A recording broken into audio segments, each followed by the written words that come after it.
Bien, muchachos, bienvenidos a una nueva clase del curso de criptomonedas y blockchain. Vamos a comenzar antes de comenzar, perdón, con esta clase, lo que vamos a ver es, vamos a hacer un pequeño repaso de lo que vimos en la clase anterior. Lo primero que hicimos en la clase anterior fue responder qué es Bitcoin, donde vimos que Bitcoin es la primera moneda digital descentralizada. Lo siguiente fueron las características de Bitcoin. Aquí establecimos que Bitcoin es, primero que nada, inmutable, ya que las transacciones no pueden ser modificadas; transparente, ya que todas las transacciones son trazables; anónimo, debido a que las billeteras digitales no están asociadas a ningún nombre; descentralizado, porque no está validado por ninguna institución central; y finalmente, seguro, teniendo en cuenta todas estas características anteriores y algunas otras que vimos más adelante también, como es el tema de la criptografía. También vimos cómo funciona Bitcoin, cuáles son, cómo funciona a grandes rasgos, ¿no? O sea, cuáles son las principales características, las principales tecnologías que hay detrás. Y en ese apartado enumeramos cuatro como las principales. La primera es la blockchain, después la prueba de trabajo o proof of work, ¿verdad? Luego estaba peer-to-peer o P2P, la tecnología de las redes descentralizadas. Y finalmente lo que sería la criptografía. Establecimos que una blockchain es una base de datos distribuida en varios nodos o computadoras de una red, que también se la podía ver como un libro mayor contable compartido e inmutable que facilitaba el registro de transacciones.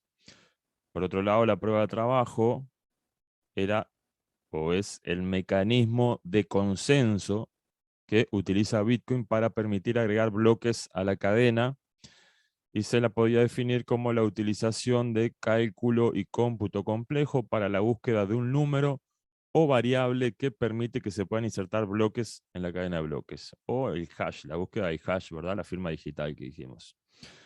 Peer-to-peer o P2P, por otro lado, es una red de computadoras o nodos que están conectados entre sí, que permiten el intercambio directo de información de igual a igual sin la necesidad de un servidor central.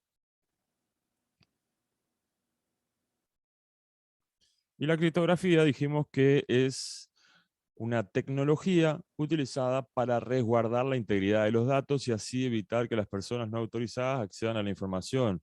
Y en el caso particular de Bitcoin o de las criptomonedas en general, cuando se utiliza la criptografía, es como una tecnología que se utiliza para evitar que personas no autorizadas accedan a activos que no les corresponden, básicamente. Luego, finalmente, también hicimos lo que sería un breve análisis y repaso del white paper de Bitcoin, todas las características y detalles que estaban ahí, que no habíamos mencionado antes, que están ahí en ese documento icónico, ¿verdad? Que es lo que dio lugar a todo este ecosistema que hoy tenemos de criptomonedas. Así que, visto el resumen de la clase anterior, ya podemos comenzar con lo que sería la clase de hoy, la clase número 2 del curso, titulada Bitcoin y más allá. Y de lo primero que vamos a hablar entonces en esta segunda clase es de algunas de las propiedades más destacadas que hacen que Bitcoin sea un activo único. Y esas son las siguientes, las que tenemos aquí en pantalla, que serían que Bitcoin es abierto, Bitcoin es escaso, también es público, sin fronteras y anticensura. ¿Por qué decimos que Bitcoin es abierto? Bueno, porque, primero que nada, porque es software de código libre. O sea, cualquiera puede ver, auditar y utilizar el código de programación de Bitcoin para, por ejemplo, para crear proyectos nuevos o también para crear nuevas soluciones que aporten valor al propio Bitcoin, al propio ecosistema de Bitcoin.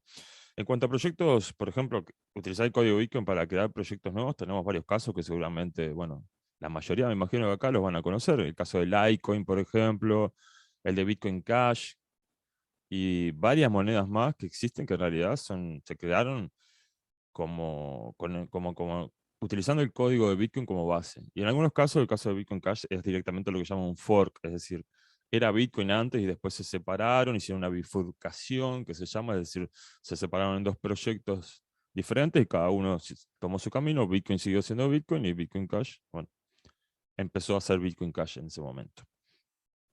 Por eso lo que permite el software de código libre y también el que se conoce como open source, pero, o sea, de fuente abierta, pero no son lo mismo. Código libre es, es un programa, o sea, son programas que uno puede utilizarle, agarrar ese código y utilizarlo para lo que uno quiera. Es completamente libre. Pero también podemos decir que es abierto porque cualquiera puede participar de la red recibiendo y enviando Bitcoin solamente con tener una billetera digital de Bitcoin. Es decir, no es como un banco que hay que ir y registrarse, pero incluso si nos aceptan, abrir una cuenta. En este caso, simplemente debemos descargarnos un programa de internet que se descarga gratis, hay muchas opciones así de billeteras digitales y que no requieren, por ejemplo, ningún tipo de verificación de identidad para utilizarlos. Además, cualquier persona con los conocimientos técnicos y los dispositivos adecuados, por supuesto, puede convertirse en minero o validador de la cadena de bloques y hasta tener un nodo de Bitcoin funcionando en su propia casa, en su propio garage, o armarse en su propia casa o sea, algo más industrial con varios aparatos de esos para minar. Eso lo puede hacer cualquiera. Por eso, por esas tres cosas, decimos que Bitcoin es abierto. Pero principalmente se dice por el tema de que su código es abierto y cualquiera lo puede utilizar. Bitcoin es escaso. ¿Por qué es escaso? Bueno, porque por diseño solamente se generarán, entre paréntesis, se minarán o se imprimirán, se podría decir, 21 millones de Bitcoin. Ese es el circulante máximo de Bitcoin que podría llegar a haber, 21 millones. De los cuales en este momento unos 19 millones aproximadamente ya han sido minados. Ya están en circulación, se podría decir. Y según en múltiples estudios, se estima que entre un 17 y un 23%, o sea, entre la quinta y la cuarta parte de los Bitcoin existentes, ya están perdidos en el olvido para siempre. ¿Por qué? Bueno, un motivo es que muchos propietarios de esa billetera ya no están entre nosotros, lamentablemente, pero el motivo principal es que muchos propietarios de las billeteras en las que están esos bitcoins, simplemente lo que hicieron, lo que pasó es que perdieron los accesos a las mismas. Es decir, perdieron la clave privada de esa billetera y por lo tanto, como explicamos en la clase número 1, si no tienes las llaves privadas, no tienes acceso a esos fondos que están a esos bitcoins, en este caso, que están en esas billeteras, en esas wallets. Y lo que sucede es que todos esos bitcoin, perdón, perdidos, van quedando ahí como, es decir, en el limbo de la blockchain, olvidados para siempre. No hay manera de recuperarlos. Lo que quiero decir es eso, no hay manera de recuperarlos. Eso ya no se pueden recuperar. Y en realidad esto no es nada raro porque la mayoría de los bitcoin existentes fueron minados en los primeros años, cuando el valor de Bitcoin aún era muy bajo. Y por lo tanto, mucha gente realmente no le daba importancia a guardar las claves en un lugar seguro, porque de repente porque no tenían la visión, no confiaban en la tecnología. A mí me pasó, como mencionaba también en la clase anterior, yo no me acuerdo en qué año fue, si fue en el 2009, 2010, no sé, sé que recién había salido Bitcoin y todavía se podía minar con una computadora común. Y yo me descargué el programa y me puse a minar, pero realmente fue, o sea, de curiosidad nada más, no le di importancia, ni me acuerdo si miné o no miné nada, ni dónde quedó eso.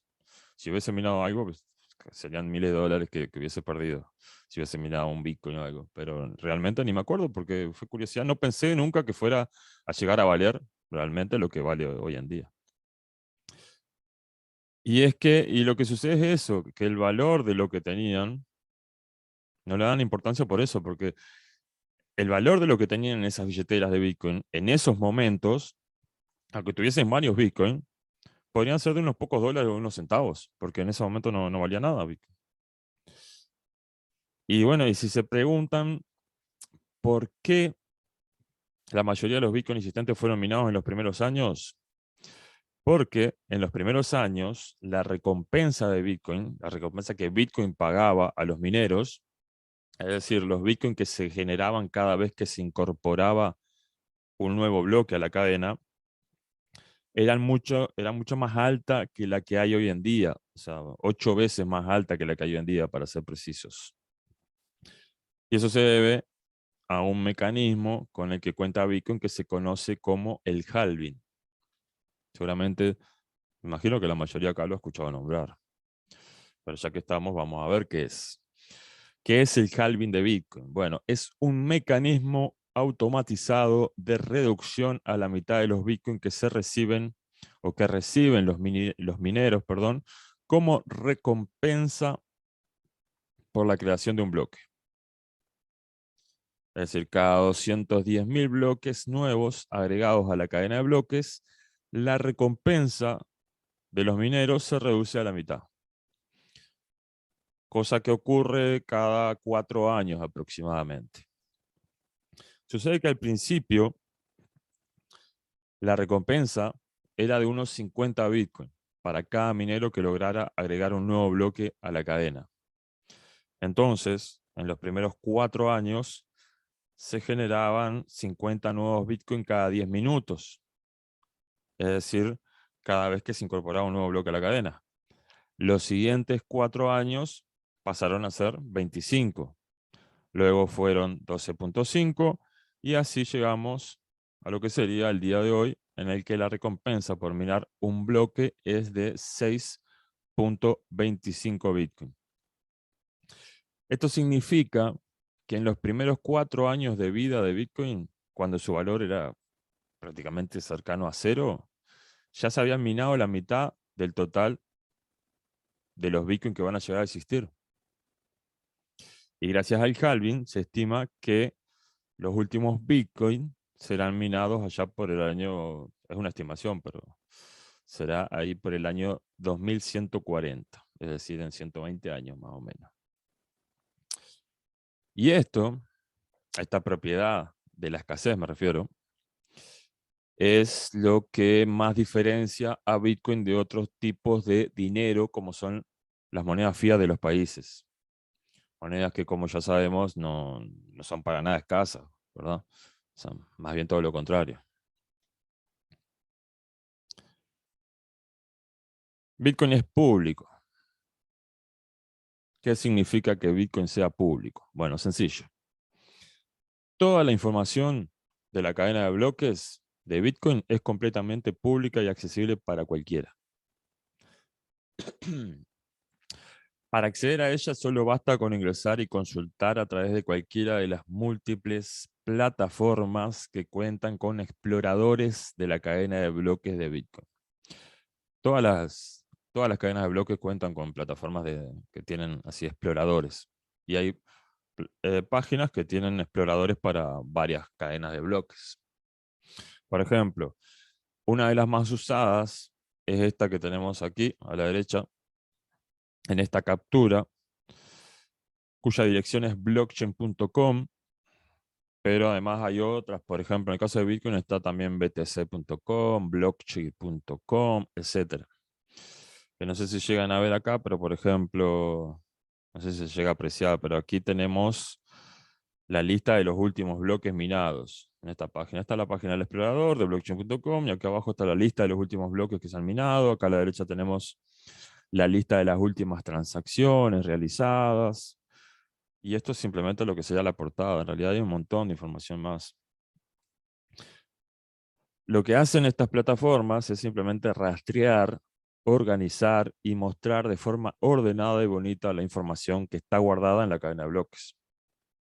Desde estas plataformas se puede verificar hasta el estado de las transacciones, por ejemplo, también. Todas cuentan con un buscador a través del cual podemos buscar, valga la redundancia, utilizando, por ejemplo, la dirección de una billetera directamente o, más directamente todavía, el ID de una transacción. Siempre que realizamos una transacción va a tener un ID, o sea, que es un código identificatorio. Y con ese código, por ejemplo, si nosotros realizamos una transacción, queremos ver si está confirmada, si está pendiente, en qué estado está, podemos entrar a un explorador de estos, pegamos en el buscador ese ID, ese código, y nos va a aparecer los detalles de toda esa transacción, incluso con los detalles de todo el bloque, y vamos a ver la transacción en particular y podemos ver si ya se confirmó, si aún sigue pendiente, etcétera. También nos permiten, estos exploradores de la blockchain, nos permiten ver, por ejemplo, eh, lo que hay en en cualquier dirección o en cualquier billetera. Porque como vemos, esto es público, 100% público. Es decir, nosotros podemos ver cualquier billetera. No podemos saber de quién es, a menos que conozcamos nosotros personalmente al dueño, la persona nos haya pasado la dirección o algo, bueno. Pero si no, no tenemos ni idea de quién son. Pero sí podemos ver lo que hay dentro de esas billeteras. Por ejemplo, en este caso podríamos ver cuánto Bitcoin hay y además podríamos ver también cuántas transacciones, perdón, ha hecho, con qué otras billeteras ha tenido transacciones, de qué otra billetera ha recibido transacciones y hacia qué otras billeteras ha enviado transacciones. Todo eso se puede saber y todo eso y mucho más desde estos exploradores de la red. Por ejemplo, como les digo, blockchain.com es uno de ellos para Bitcoin. Para Bitcoin, blockchain.com. Bitcoin sin fronteras. O sea, con Bitcoin tenemos la posibilidad de enviar dinero desde una punta del globo a la otra de forma rápida y segura sin ningún tipo de límite. También con Bitcoin podemos enviar miles o millones de dólares. Bueno, en Bitcoin, claro. En valor o sea, en Bitcoin, los millones de dólares en valor. A cualquier parte del mundo en minutos y de una manera súper económica. Sobre todo si lo comparamos con otros métodos. Porque realizar, o sea, por ejemplo, realizar eso a través del sistema bancario tradicional puede tener una demora de varios días. Si queremos hacer una transferencia esa por el sistema SWIFT, lo que sea, transferencia wire puede tomar 2, 3, 4, 5 días. Por otro lado, si lo realizamos eso, una transferencia de ese estilo, a través de otras plataformas, perdón, a través de otras plataformas como son PayPal o Western Union,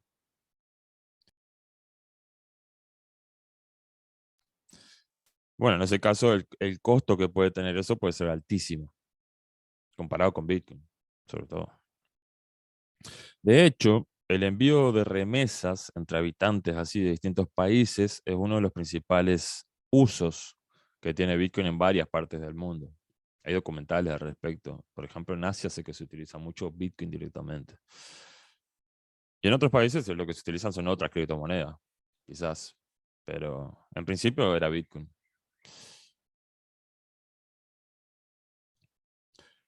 Bitcoin anticensura. Bueno, esto seguramente también lo hayan escuchado, lo hayan visto. En los últimos años, muchos gobiernos y entidades gubernamentales han intentado, sin éxito, censurar Bitcoin a través de distintas prohibiciones, como leyes y normas que van sacando, pero eso es prácticamente imposible. Sobre todo lo que es censurar Bitcoin como tal, prohibir realmente que la gente tenga Bitcoin.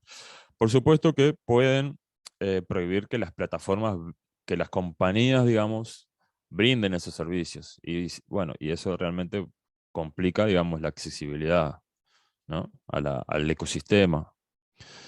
Pero Bitcoin como tal, al ser, digamos, como ya lo mencionamos, ¿no? 100% descentralizado, no depender de ningún gobierno, de ningún ente, de ninguna institución en particular, ni de ninguna persona, bueno, se vuelve muy difícil de que lo puedan censurar.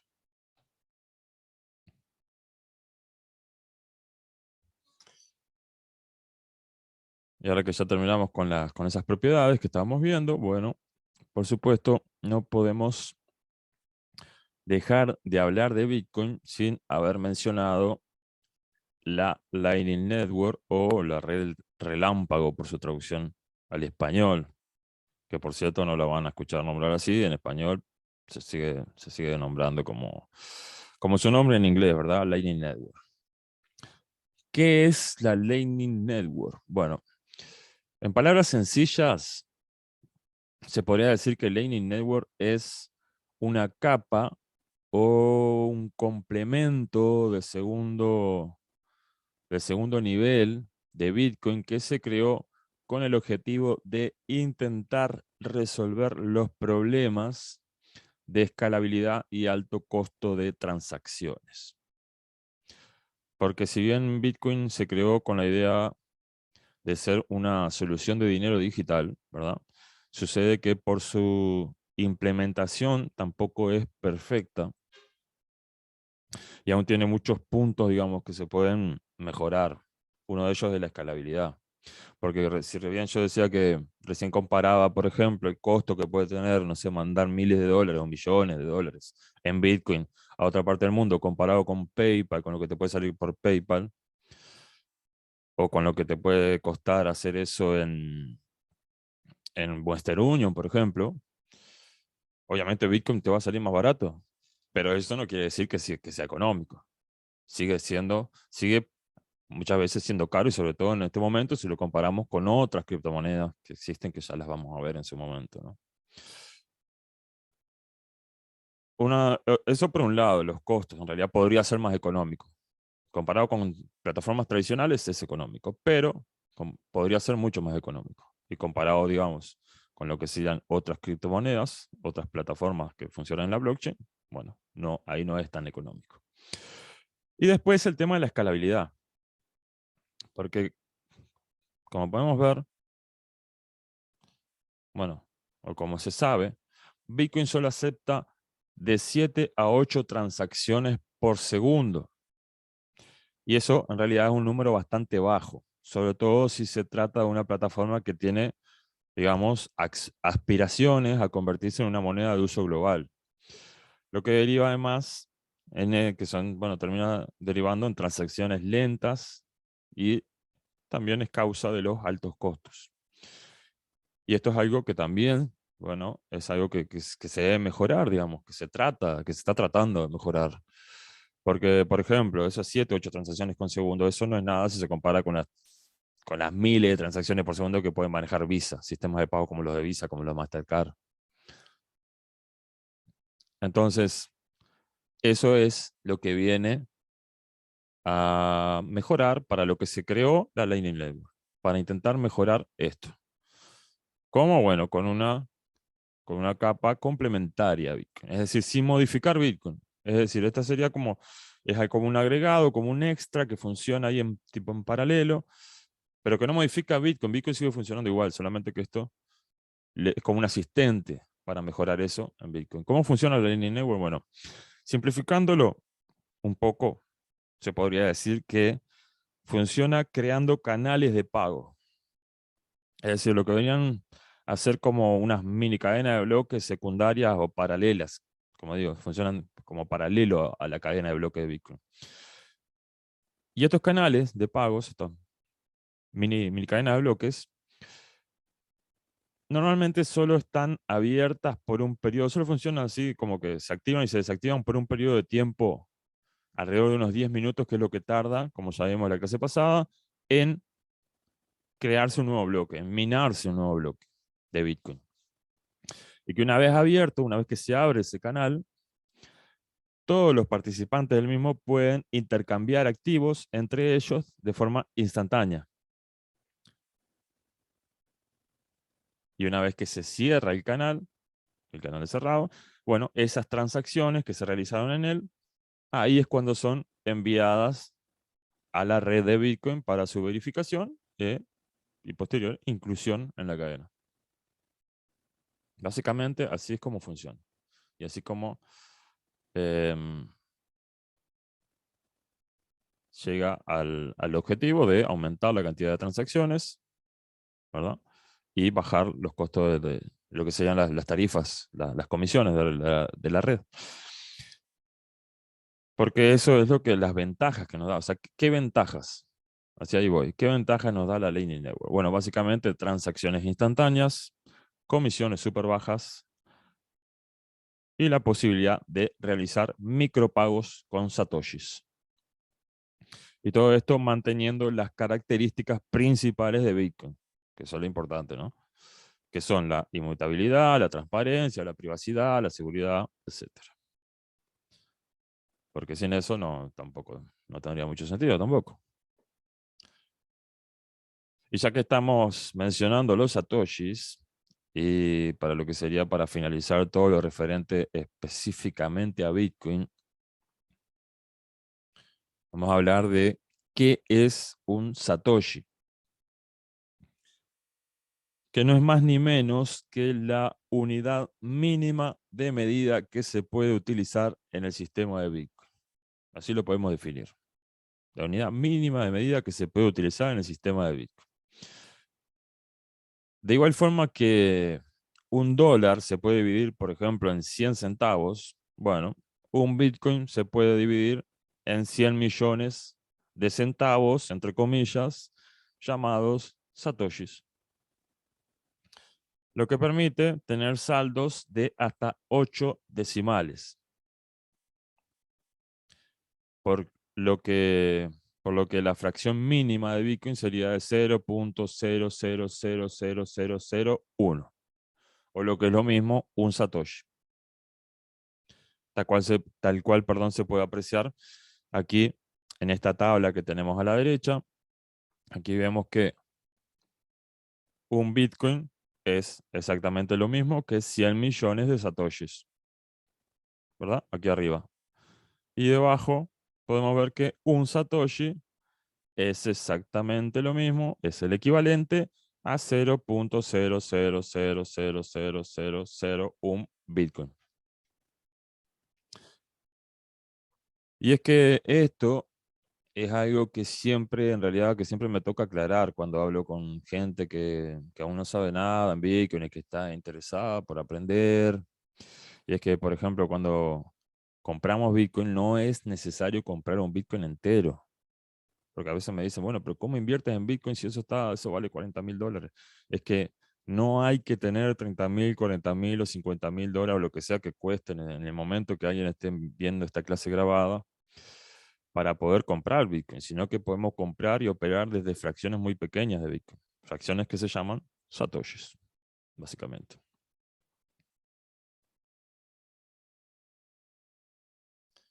Entonces, bueno, hasta ahora hemos hablado de Bitcoin, blockchain y Bitcoin, básicamente. O lo que sería la blockchain, pero en base a Bitcoin. Pero en realidad, esta tecnología llamada blockchain va mucho más allá de lo que es su uso para la creación de monedas digitales descentralizadas. La blockchain, tiene la particularidad de poder adaptarse a múltiples formas de uso en el mundo real y virtual a partir de lo que serían tres de sus características principales o características más importantes, como son la inmutabilidad, que como ya vimos, permite que ninguna información incorporada se pueda modificar o eliminar, o sea, ninguna información que ya haya sido incorporada en la blockchain, ya se haya agregado, ya sea en un bloque, por supuesto, como una transacción o como información, eso ya quedó ahí para siempre, forever and ever. O sea, eso ya no se puede modificar. Esa es la inmutabilidad, ¿verdad? La transparencia también y lo que sería la trazabilidad, que nos permiten hacer el seguimiento de todas las transacciones, las transferencias que en ella se realizan. Y todo esto que a día de hoy, como podemos ver, perdón, y todo esto nos permite,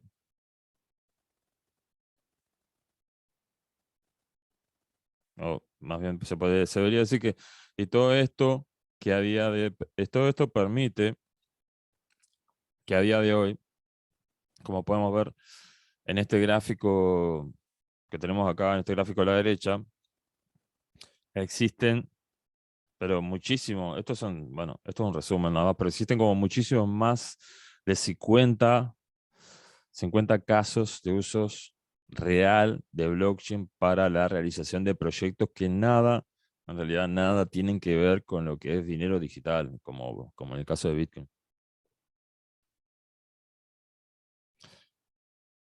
Entonces, ¿cuáles son las características de la blockchain? Bueno, por supuesto que algunas de las características, la gran mayoría de las blockchain ya las vimos al mencionar lo que serían las características de Bitcoin en la clase número uno, ¿verdad? Pero mencionemos las demás que tenemos aquí. La longevidad. Esta es una característica que está estrictamente ligada a lo que sería la inmutabilidad. O sea, al no poder modificarse la información, eso hace que la misma perdure en el tiempo y que pueda seguir estando disponible por siempre, básicamente. También nos permiten, estas blockchain nos permiten hacer transferencias de valor y o de información, porque acá está lo relevante. Todas esas blockchains que en realidad no se utilizan para lo que serían monedas digitales, como el caso de Bitcoin, básicamente lo que están almacenando más que nada en su esencia es información, ya no tanto valor como... Aunque en realidad todos almacenan valor e información, ¿no? Porque básicamente Bitcoin está almacenando información. ¿Qué información? Bueno, de los Bitcoin y las transacciones que hay. Pero se podría decir que lo que está almacenando es el valor, ¿no? Esos Bitcoin, el valor. ¿Dónde están los Bitcoin? ¿Quién los tiene? Etcétera. Pero hay otras que es básicamente más que nada información, como vamos a ver ahora a continuación. Y bueno, eso es lo que nos permite almacenar valor o información de manera rápida y económica. O sea, bajos costos, esto que tenemos aquí abajo, ¿no? Transferencias rápidas, bajos costos de transacción. Hablemos ahora, entremos ya en lo que serían los tipos de blockchain. Existen tres tipos principales de blockchain. Las públicas, las privadas y las híbridas. Las blockchain públicas, esas tan fáciles, ¿verdad?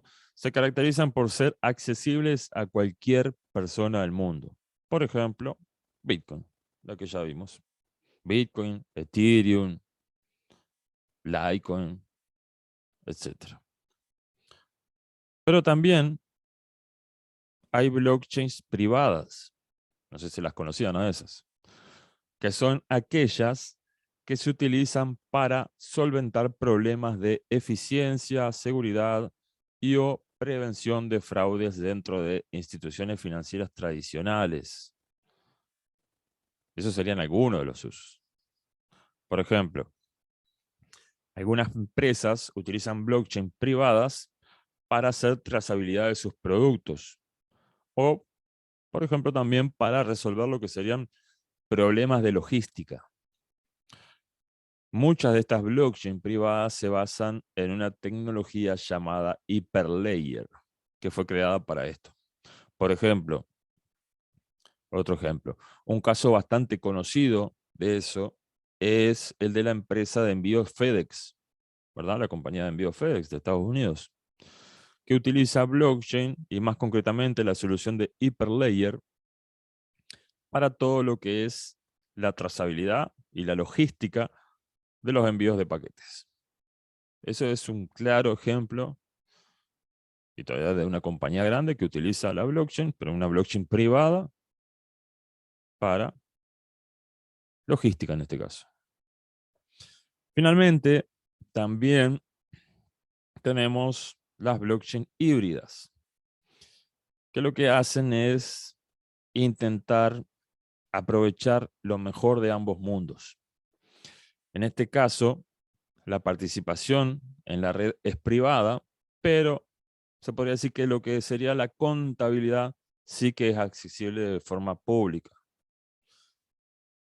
Esto quiere decir, ¿qué quiere decir esto? Esto quiere decir que no cualquiera puede participar como nodo o validador, digamos, de esas cadenas de bloques, sino que las empresas o las instituciones que crean esas blockchain híbridas son las que deciden quiénes pueden participar en la validación, pero la información sí está abierta a todo público. Esta es una solución para empresas o instituciones que quieren compartir determinada información de forma pública para que cualquiera pueda verla. Pero que por el otro lado no les parece conveniente que cualquiera pueda agregar información en la cadena de bloques. Esto incluso, bueno, ya instituciones gubernamentales las utilizan, hasta instituciones financieras también utilizan estas blockchain para compartir sus estados, por ejemplo.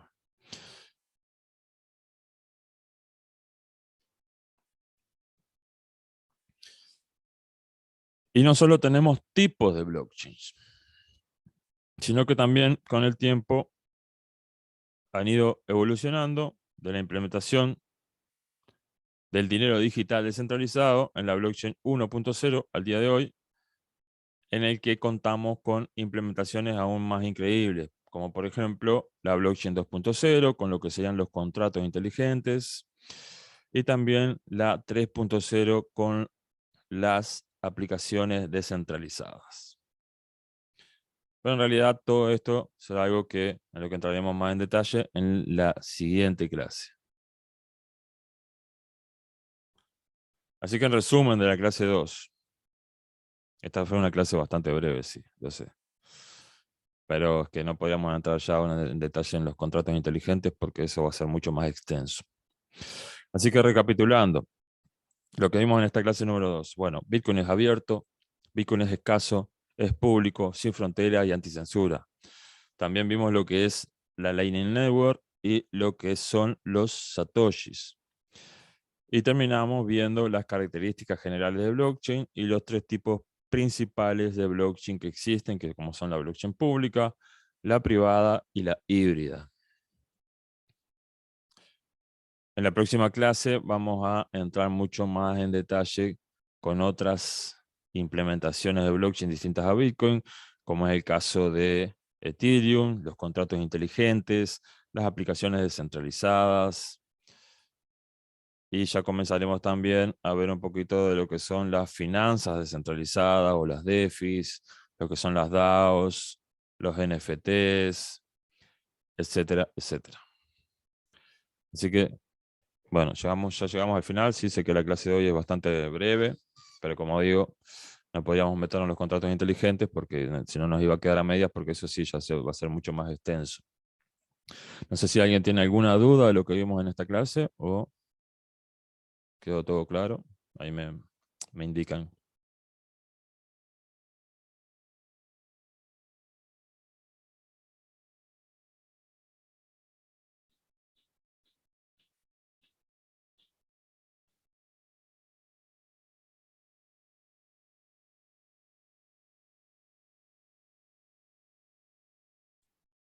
Hola, Denry, buenos días. Hola Betty, buenos días. Gracias por la clase, bastante teórica. Mira, Sí. el pago ese Lightning, ¿cómo? O sea, eso siempre lo he escuchado, pero ¿cómo funciona eso? O sea, ¿El, eso, el yo qué, hasta ahora perdón? no, el, el, el Lightning Network. La Lightning Network. Ajá. Bien, O sea, de manera práctica, pues así en la vida diaria, yo lo he en la escuchado, vida pues. diaria funciona igual que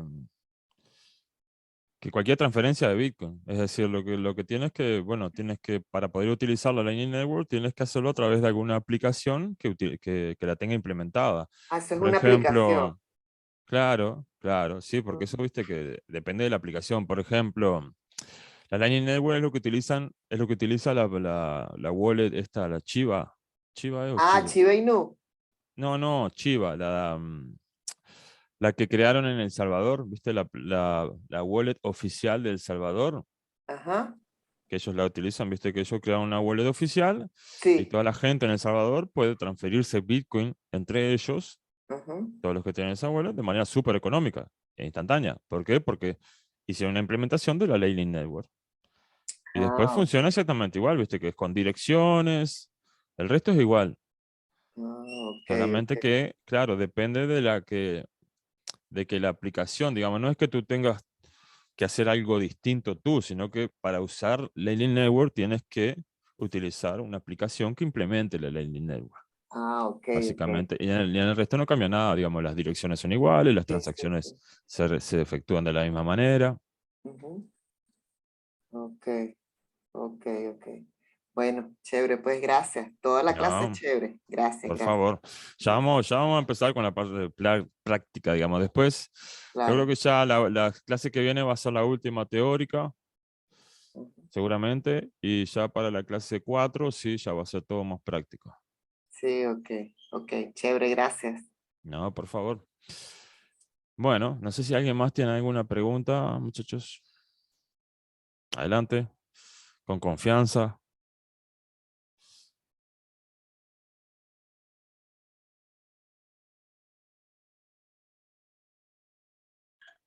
Algunos en el chat indican que todo claro, Denry. Bien, bueno, excelente. Bueno, me alegro entonces que esté todo clarito. Igual, viste, bueno, fue breve, así que no hay que haya tanta información que asimilar, ¿verdad? Así que sí, como decía, próxima clase, Ethereum, contratos inteligentes, DeFi, NFTs, DAOs y más. Es decir, vamos a seguir sí, con lo teórico, pero se- este, es- esa debería ser la última clase teórica y después ya vamos a empezar a ponernos más manos a la obra con temas más prácticos y ver ya más aplicaciones, cómo hacer transacciones, cómo comprar, bueno, de todo un poco. La idea es saber de todo un poco, desde billeteras, wallets, etcétera. Eso sería ya para la clase 4. Así que bueno, mi Henry, nombre es... buenos Sí, días.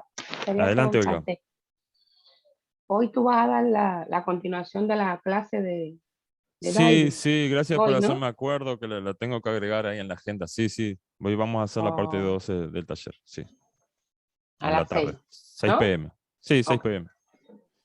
Ay, mm. Muy bien, bueno, mi nombre es Henry Techera entonces, y esto fue la clase número 2 del curso de criptomonedas y blockchain.